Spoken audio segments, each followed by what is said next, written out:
కర్నూలు జిల్లా పత్తికొండలో సిపిఐ 14వ మహాసభలు నిర్వహించారు. కార్యక్రమంలో రాష్ట్ర సిపిఐ ప్రధాన కార్యదర్శి కె రామకృష్ణ, కార్యవర్గ సభ్యులు రామచంద్రయ్య పాల్గొన్నారు.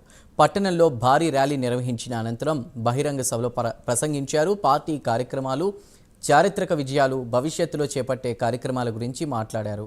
కమ్యూనిస్టు పార్టీ 100 ఏళ్లు పూర్తి చేసుకుందని, శతోత్సవ సంబరాల కోసం సిద్ధమవుతున్నామని తెలిపారు.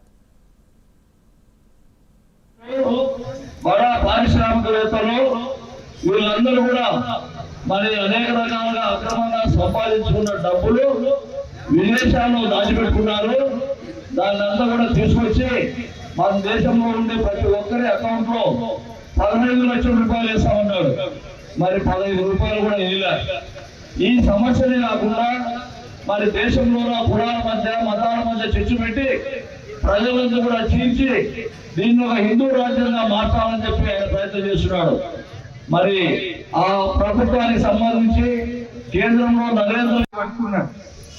నేను ఒకటే చెప్తా, పవన్ కళ్యాణ్ పాపము అతను అదే పనిగా చేసుకోలే. కొంతమంది ఊరికే తప్పుగా అర్థం చేసుకున్నారు. కానీ ఆయన పాపం ఆయన మనట్లో కూడా సినిమా యాక్టరే, కానీ కొద్దిగా ఒక మంచి మనసు ఉన్నోడే.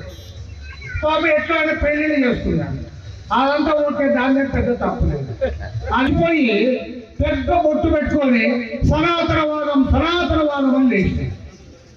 నీకు సనాతనవాదంకి ఏం సంబంధం అయ్యా? నీవేమన్నా ఆర్ఎస్ఎస్, నీవేమన్నా బీజేపీనా?